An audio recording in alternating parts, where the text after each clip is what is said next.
Ay, mga mahalang ang topic ngayon na tinatanong ni Rowella Dante.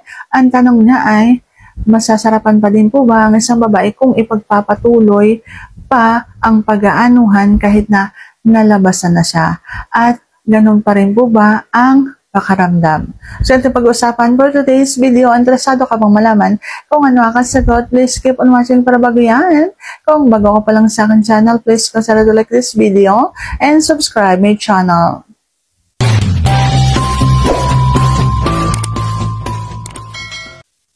So, ang sagot sa tanong mo ay opo, mas masarap nga po kung ipagpapatuloy mo kung halimbawang nakalabas na siya sa una niya. Diyan na magkakaroon ng pangalawa, pangatlo, pang-apat at pang-lima.